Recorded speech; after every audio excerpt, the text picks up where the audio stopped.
जब हम ये नहीं समझ पाते कि हम एक बॉडी हैं या सोल, हम ज्यादा बॉडी हैं या ज्यादा सोल, या फिर दोनों का कॉम्बिनेशन, तो हम बड़ा कंफ्यूज सा जीवन जीते हैं। ये कंफ्यूजन हमें गलत रास्तों पर ले जाता है और हम हर बात में गलत कंक्लूजन निकाल लेते हैं।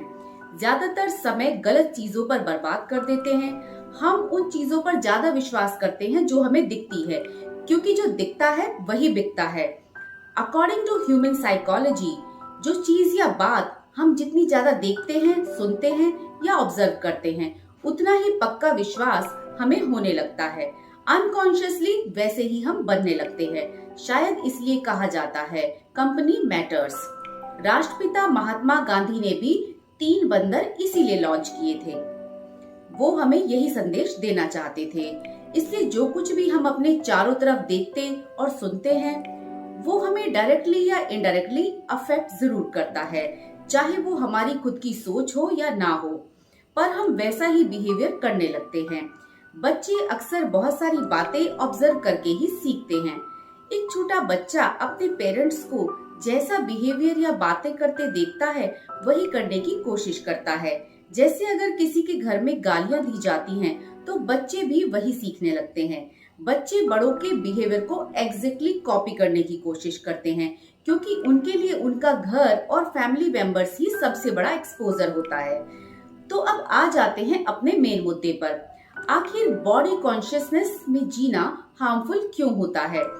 बॉडी की केयर करना बिल्कुल सही होता है, पर पूरा जीवन देह भाव में जीना बिल्कुल गलत, क्योंकि ये सब बातें हमारे मन से जुड़ी होती हैं। जितना ज्यादा हम बॉडी पर फोकस करेंगे, उतना ही पक्का विश्वास हमें होने लगेगा कि हम सिर्फ एक शरीर है, और लाइफ के सबसे ज्यादा इम्पोर्टेंट हिस्से सोल पर ध्यान भी नहीं जाएगा, जो एक्चुअली में हमारा प्राइमरी फोकस होना चाहिए। और बहुत सारी प्रॉब्लम सिर्फ इसी वजह से होती है।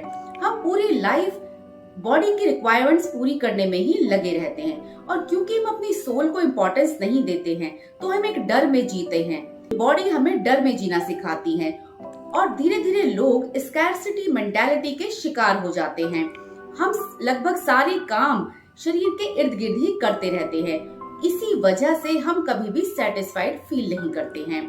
दुनिया में जितनी भी परेशानियां या दुख हैं, सब के सब बॉडी और मन से ही जुड़े हैं। सोल को किसी तरह की कोई प्रॉब्लम नहीं है। हमारी लाइफ में वही ज्यादा होता है जिसका हम चुनाव करते हैं। पिछले कुछ सालों से ये प्रॉब्लम बहुत बढ़ गई है, और इसकी जिम्मेदार है फिल्म इंडस्ट्री और इससे जुड़े कुछ लोग, जो ज्यादा पैसा कमाने की चाहत में मोरल हो या इमोरल कुछ भी दिखाते हैं। और इनके टारगेट बनती है यंग जनरेशन, जो इन्हें ब्लाइंडली फॉलो करते हैं। ऐसा नहीं है कि इस इंडस्ट्री में कुछ अच्छा काम नहीं होता या अच्छी फिल्में नहीं बनती। कुछ फिल्में समाज को एक बहुत अच्छा और स्ट्रॉन्ग देने वाली भी होती हैं, पर फिर भी बेहुदा काम को जस्टिफाई नहीं किया जा सकता।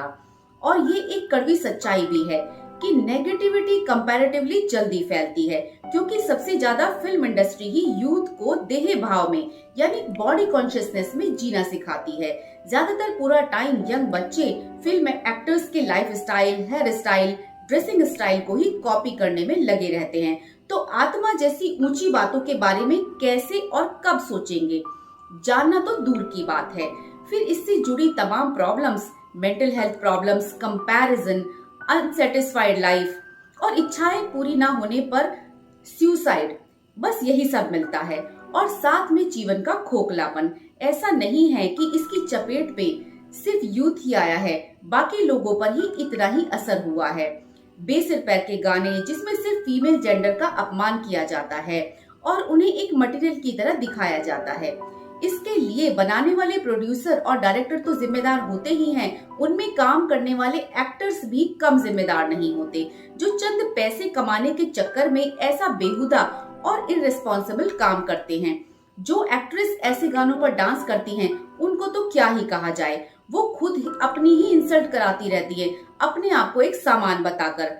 वो अपने आप को कभी समोसा बताती हैं तो कभी जलेबी, और लोग बिना अपना दिमाग लगाए एक बंदर की तरह उनको फॉलो करने लगते हैं। अगर आपको लगता है कि हम तो सिर्फ दिल बहलाने के लिए गाने सुन रहे हैं, तो यहाँ पर आपको गहराई से सोचने की जरूरत है। आप सिर्फ अपना मन नहीं बहला रहे हैं, बल्कि अपने मन और विचारों को पूरी तरह से चेंज कर रहे हैं। आपके दिमाग का सॉफ्टवेयर चेंज किया जा रहा है। कोई आपको बिना बताए और बिना एहसास कराए आपके थॉट्स को बदल रहा है और आपको पता भी नहीं। अच्छी और मोरल बातों की जगह बेहुदा और इमोरल विचार धीरे धीरे अपनी जगह बनाते जा रहे हैं। जरा याद कीजिए, आपने कब स्पिरिचुअलिटी, ध्यान, आत्मा, भक्ति, मोक्ष जैसे शब्दों को सर्च किया था? शायद कभी नहीं। तो जब अच्छी और सच्ची बातें सर्च ही नहीं होंगी, तो अच्छाई और सच्चाई ऊपर आएगी कैसे? बॉडी एस्पेक्ट में जीना हमारी सोच को ही नहीं बदल रहा है, साथ ही हमें तरह तरह के मेंटल डिसऑर्डर भी दे रहा है। इसलिए हमें बदलाव लाने के लिए खुद पर कंट्रोल करना और इस स्पिरिचुअलिटी को अपनाने की बहुत जरूरत है। नहीं तो ह्यूमन रेस को गहरे अंधकार में जाने से कोई नहीं रोक सकता। सोच बदलो, जिंदगी बदलो। अच्छाई अपने आप नहीं फैलती जैसे कि लोगों की सोच होती है। अच्छाई को बढ़ने के लिए मेहनत और एफर्ट्स लगते हैं। बुराई अपने आप खींच लेती है। बात कड़वी है पर सच है। अच्छी चीज होगी तो हम खुद ही उसकी ओर चले जाएंगे ना। ये सबसे गहरी भ्रांति है। हम लोग ही बुरे हैं, हम अच्छी चीज की ओर अपने आप कैसे चले जाएंगे?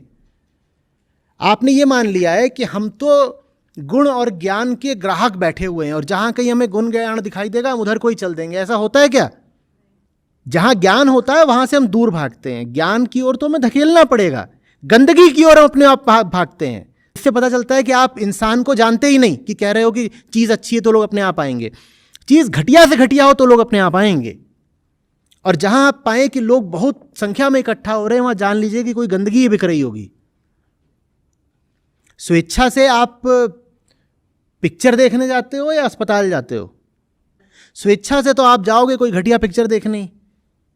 बस ठीक है, समझ गए ना बात को?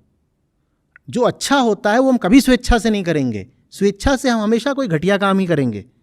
तो ये वाली जो बात होती है कि भाई फ्री विल है ना, लोगों की चॉइस पर छोड़ दो, तो लोगों की चॉइस पर छोड़ोगे तो जो अच्छी चीज़ें हैं दुनिया में वो कभी आगे नहीं बढ़ेंगी। अतीत में भी जो कुछ भी ऊंचा और उत्कृष्ट था वो तभी पनप पाया जब उसको आम जनता का बाद में और राजाओं का पहले प्रश्रय और संरक्षण मिला था। आम आदमी को तो वही अपनी रोज़मर्रा की औसत दर्जे की गंदगी चाहिए, वो उसको जहाँ मिल जाती है वो जाके बैठ जाता है। वो टीवी चैनल देख लेगा जिसमें घटिया न्यूज़ आ रहा होगा, वो घटिया तरीके कोई और मनोरंजन जा करके देख लेगा, यही करेगा वो। ऊंचाइयों पर हमेशा श्रम लगता है, गिरना आसान होता है। आजकल बच्चे ये कहना पसंद करते हैं कि ये काम हम अपने पेरेंट्स से पूछकर नहीं, सिर्फ उन्हें बताकर कर लेंगे। और बच्चे यहाँ तक भी तो कह जाते हैं कि शुक्र मनाइए हम आपको ये बता तो रहे हैं कम से कम, है ना। तो वेस्टर्न कल्चर की आड़ में अपने संस्कारों को हमने कहीं ना कहीं खो दिया है। मैं ये नहीं कह रही कि आप फैशन मत कीजिए, पर बॉडी कॉन्शियस मत बनिए, क्योंकि आपको अपनी इनर ब्यूटी की तरफ ज़्यादा ध्यान देना चाहिए। उसे स्वच्छ और सुंदर बनाने का प्रयास करना चाहिए, उधर ही फोकस होना चाहिए हमारा। जब चेहरों पर रौनकें होती हैं तो आपको सजने संवरने की ज़रूरत ही नहीं पड़ती है। आप ये पूछ रही हैं कि बॉडी कॉन्शियस में जीना सही है कि नहीं है। तो जैसे कि आजकल के बच्चों को फिल्मी जगत ने दूसरी दिशा की ओर ही मोड़ दिया है। अगर कोई बच्ची छोटे कपड़े या क्रॉप टॉप पहनकर ना निकले तो वह अपने आप को बैकवर्ड महसूस करती है और उसके ग्रुप में भी उसे पिछड़ा हुआ ही समझा जाता है।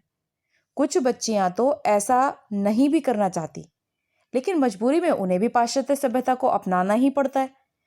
अगर कोई बच्चा या बच्ची ग्रुप में जाकर ये बात कहती है या कहता है कि ये काम उसने इसलिए कर दिया क्योंकि ऐसा उसके मम्मी पापा चाहते थे, तो उन्हें क्या कहा जाता है?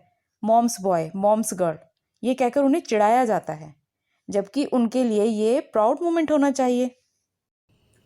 अगर आज का टॉपिक आपकी और यंग जनरेशन के फ्यूचर से जुड़ा लगता है तो कमेंट बॉक्स में लिखकर अपनी राय हमें जरूर दें। मिलते हैं नेक्स्ट वीडियो में। Till then keep thinking and be happy. नमस्कार।